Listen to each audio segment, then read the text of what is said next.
Hello, my loves. We are back with another book. Yep. Somebody's sleeping a lot today. Oh, all right. So today I have a different version of the Three Little Pigs. It is called the Three Little, and I'm probably going to say this wrong, Javelinas. I wish it had a glossary to tell me how to say it. And I was reading in this book that this story originates in southwestern areas. So like the Sonoran Desert, which is where Native American, Mexican, and Anglo cultures blend together. Javelina. There we go. That is how you pronounce it. So javelinas. So here's the cover. They look kind of like pigs, but they're not really pigs. According to this, they are more related. They're kind of related to a hippopotamus. So, interesting, right? They call them wild pigs. So, that's what the book's telling me, y'all.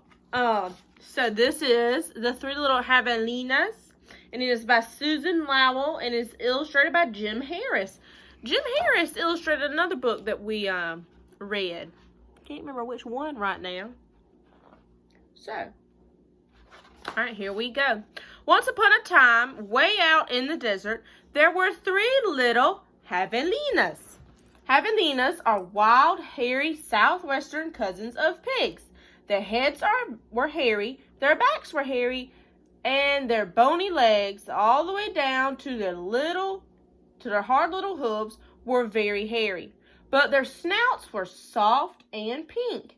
One day, the three little javelinas trotted away to seek their fortunes. In this hot, dry land, the sky was almost always blue. Steep purple mountains looked down on the desert, where the cactus forest grew. Soon, the little javelinas came to a spot where the path was divided, and each one went a different way. Aren't they cute? With their little outfits. Very cute. The first little javelina wandered lazily along. He didn't see a dust storm whirling around the desert until it called him. The whirlwind blew away and left the little javelina sitting in a heap of tumbleweeds.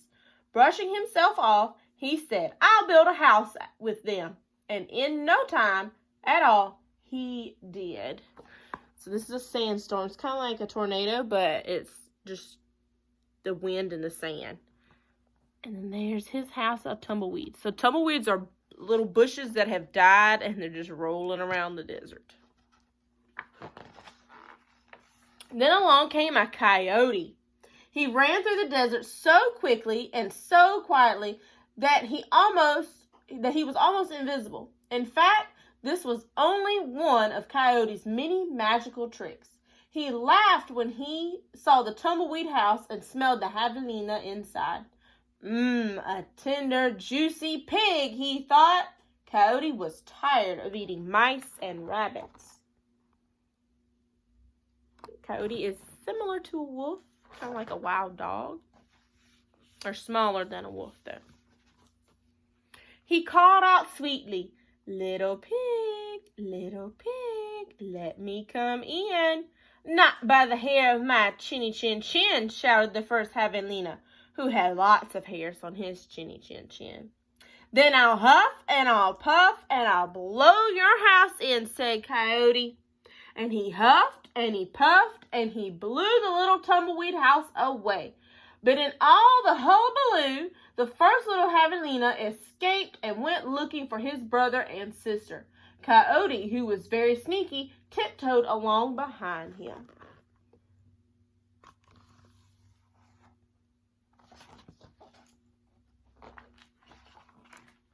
The second little javelina walked for miles among giant cactus plants called saguaros. They held their ripe red fruit high in the sky, but they made almost no shade, and the little javelina grew hot. Then he came upon a Native American woman who was gathering sticks from inside a dried up cactus. She planned to use these long sticks called saguaro ribs to knock down the sweet cactus fruit. The second little javelina said, "Please, may I have some sticks to build a house?" "How?" she said, which means yes in the language of the desert people.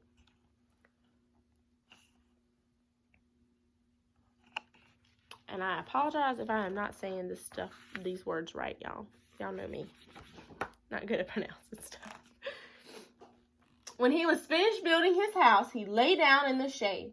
Then his brother arrived, panting from the heat, and the second little javelina moved over and made a place for him. That was nice, sharing his house so they could take a nap. Looks like a quail, ain't it? All right, remember we talked about Q, talked about quail? That looks kind of like a quail to me. Pretty soon, Coyote found the saguaro rib house. He used his magic to make his voice sound just like another javelina's.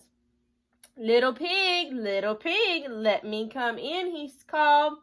But the little javelinas were suspicious. The second one cried, "No, not by the hair of my chinny chin chin." "Bah!" thought the coyote. "I am not going to eat your hair." Then Coyote smiled, showing all of his sharp teeth. "I'll huff and I'll puff and I'll blow your house in." So he huffed and he puffed and all the saguaro ribs came tumbling down. But the two little javelinas escaped into the desert. Still not discouraged, Coyote followed. Sometimes his magic did fail, but then he usually came up with another trick. So he's hiding behind this cactus. These are the saguaro cactus. They're the really tall ones. And they're running away. The third little javelina trotted through beautiful palo verde trees with green trunks and yellow flowers. She saw a snake sliding by, smooth as oil. A hawk floated around and around above her. Then she came to a place where a man was making adobo bricks from mud and straw. The bricks lay on the ground, baking in the hot sun. The third little javelina thought for a moment and said, "May I please have a few adobes to build a house?" "Sí," answered the man, which means yes in Spanish, the brickmaker's language. She's so cute. She's got little purple boots, I think. I think they're purple. So cute. So the third javelina built herself a solid little adobe house, cool in summer and warm in winter. When her brothers found her, she welcomed them and locked the door behind them. Coyote followed their trail. It's got a nice little purple house. Miss Harvin would like that house. She likes purple. Little pig, let me come in," he called. The three little javelinas looked out the window. This time, Coyote pretended to be very old and weak, with no teeth and a sore paw. But they were not fooled. "No, not by the hair of my chinny chin chin," called back the third little javelina. "Then I'll huff and I'll puff and I'll blow your house in," said Coyote. He grinned, thinking of the wild pig dinner to come.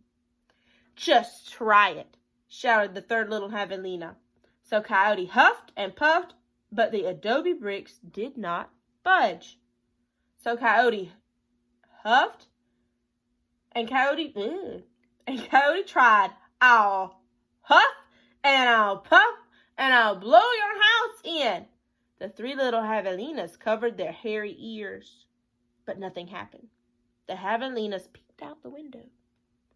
What do you think happened? Do you think he blew the house down? Remember, if we think about the last stories we read, he couldn't really blow the brick house down, right? So what do you think he's going to do? Let's see. The tip of Coyote's raggedy tail whisked right past their noses. He was climbing up the tin roof. Next, Cody used his magic to make himself very skinny. The stovepipe, gasped the third little javelina. Quickly, she lighted a fire inside her wood stove. What a feast it will be, Coyote said to himself. He squeezed into the stovepipe. I think I'll eat them with red hot chili sauce. Whoosh!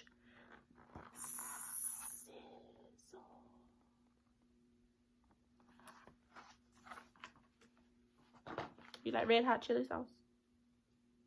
I know exactly which book this illustrator illustrated. The other one we read. Just from looking at this page. I'll show you in a minute. It's right here. Then the three little javelinas heard an amazing noise. It was not a bark. It was not a cackle. It was not a howl. It was not a scream. It was all of those sounds together. You ready?